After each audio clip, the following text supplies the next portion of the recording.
Magandang umaga po ulit sa ating mga friends at followers. Nandito po ako sa Area 2. Malapit dun sa kubo-kubo nila Dodong at Marisa. So marami rin po dito sa Area 2 na mga puko at malapit ng mahinog na dragon fruit, kagaya dun sa area 1 and 3. So ito po in 1 week's time bubuka na rin to at maraming mga bagong dragon fruit for next week and the following week. So ito po yung area 3 o area 2 correction po. Kaya napakaganda ng tubo ng ating mga dragon fruit dahil nagumpisa na po yung ulan at tamang-tama sa pagtubo ng mga at pagbunga at paghinog ng ating mga dragon fruit. So tuloy-tuloy ang paggamas, yung pagbungkal around the poste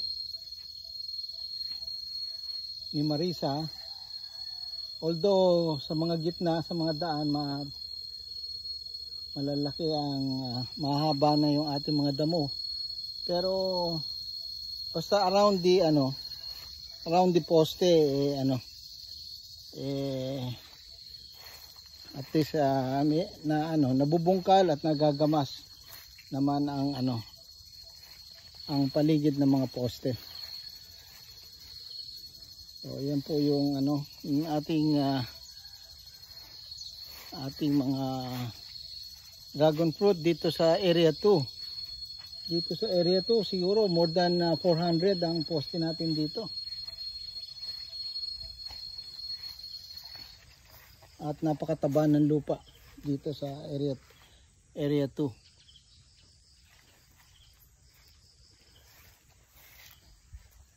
So tuloy-tuloy po itong pagbunga ng ating dragon fruit hanggang September and October. So yan po yung advantage ng ating dragon fruit dito sa ating farm, BMA farm.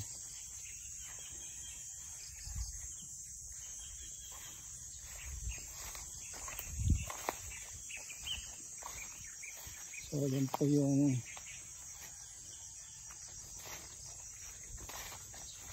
ating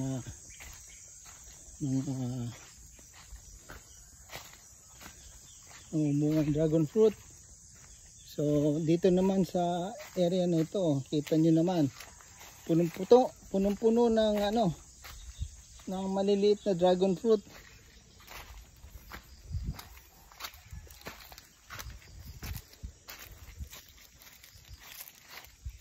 Yan po yung ating mga dragon fruit, mga pagagandang mga bulaklak.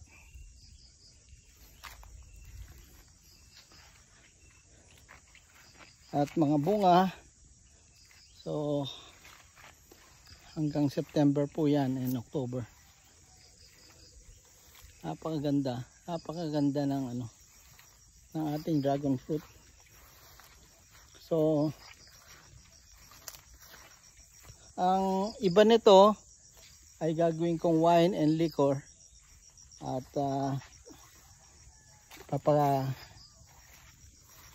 gagawa rin kami ng video how to make the wine and liquor ng dragon fruit. So ito po.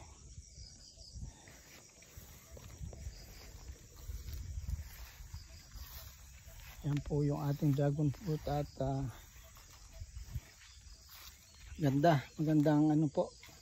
maganda po ang harvest this year for our dragon fruit.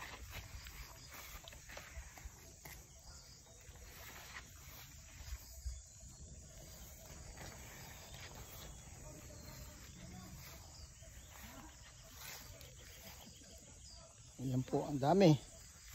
Ang daming bulaklak, ang daming mga buko at daming mga pahinog na mga dragon fruit dito sa area 2. Napakaganda po. Very good harvest for this year. Okay.